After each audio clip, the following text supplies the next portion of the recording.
El arte nos permite conocer historias, ya sea la historia de la humanidad, de un país en específico o la historia de alguna persona. Frida Kahlo es reconocida por las historias de sufrimiento y coraje que reflejaban sus pinturas, donde nos contaba tanto su historia personal como la de México.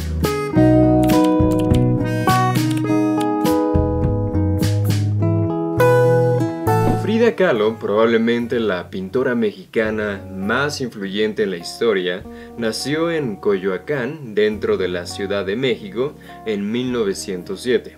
Fue la hija de un fotógrafo alemán y una mujer mexicana. Desde joven, Frida comenzaba a tener contacto con el mundo artístico, ya que apoyaba a su padre en su laboratorio fotográfico. Ayudaba a retocar algunas imágenes y aprendía sobre fotografía mientras acompañaba a su papá a las sesiones. Se dice que cuando era adolescente, Frida era una chica muy rebelde. Era una persona a la que no le gustaba seguir mucho las reglas. Por ejemplo, cuando iba a la escuela, a veces rentaba bicicletas que no devolvía, e incluso en varias ocasiones tuvieron que ir por ella a la comisaría. A sus 18 años, Frida sufrió un grave accidente.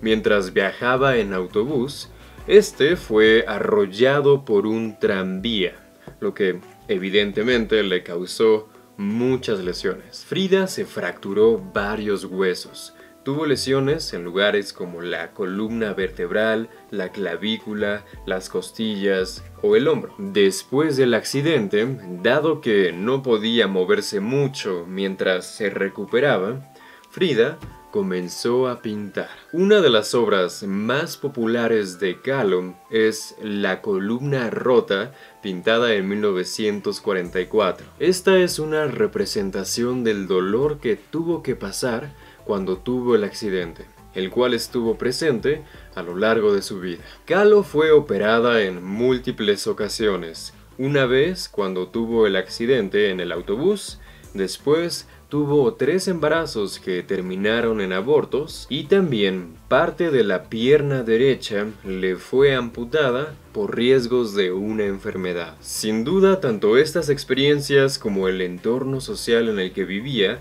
influyeron en su manera de pensar, sus ideas sociales y su interés por los asuntos públicos. Y también todo esto es central en la mayor parte de sus pinturas. Frida frecuentaba los círculos artísticos de la Ciudad de México y a través de su compañera, la fotógrafa italiana Tina Modotti, fue como conoció al reconocido pintor mexicano Diego Rivera. En 1929, Kahlo se casó con Rivera. Por un tiempo vivieron en la misma casa en la que creció Frida, la famosa Casa Azul, que hoy en día es un museo que podemos visitar en la Ciudad de México. Tiempo después, las varias infidelidades de Rivera llevaron a Kahlo a sufrir de varias crisis emocionales fuertes. Rivera llegó incluso a engañar a Kahlo con una de sus hermanas, suceso que inspiró una de las obras más populares de la pintura mexicana,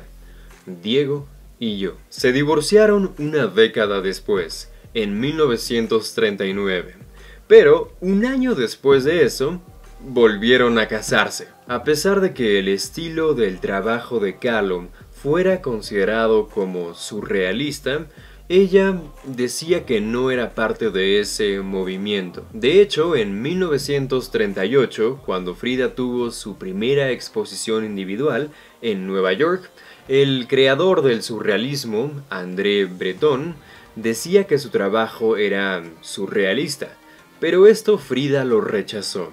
Ella comentaba que su trabajo estaba basado en su realidad, en las trágicas experiencias que había vivido. ¿Y tú, cómo crees que podríamos definir el trabajo de Kahlo? Cuéntanos aquí abajo, en español, en los comentarios. Después de años de trabajo y reconocimiento a nivel internacional, Frida decidió ser profesora de la Escuela Nacional de Pintura y Escultura. Tanto en su trabajo como en su vida diaria, Frida buscaba expresar el arte popular mexicano, tanto en sus obras como en la manera en la que vestía. Los últimos años de vida de Frida fueron muy dolorosos. Su salud física no estaba muy bien y también sufría por varios problemas emocionales. En 1953, en su única exposición en México, llegó a participar en el evento en una ambulancia, acostada en una cama de hospital. Ese mismo año fue cuando parte de su pierna derecha tuvo que ser amputada. Tan solo un año después, falleció a sus 47 años. El mayor reconocimiento del trabajo de Kahlo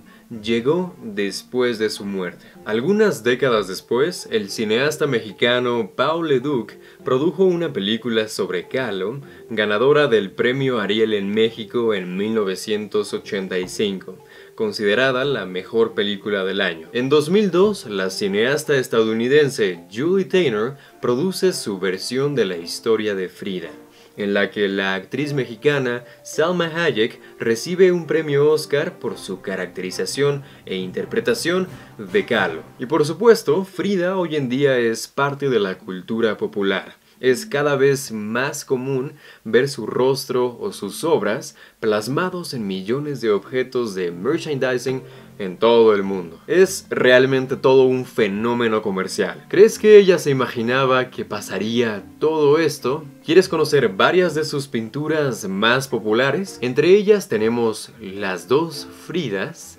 Autorretrato, La columna rota, El venado herido, y una de mis favoritas, Viva la vida, que fue pintada en 1954, justamente unos 8 días antes de fallecer. Después de los trágicos eventos por los que tuvo que pasar y seguía pasando a lo largo de su vida, termina una pintura que celebra la alegría y lo positivo de la vida. Hoy podemos encontrar sus obras en muchas galerías y museos alrededor del mundo, pero sin duda conocer la Casa Azul, el lugar donde vivió, y admirar su trabajo desde ahí podría ayudarnos a entender aún mejor su vida y su trabajo.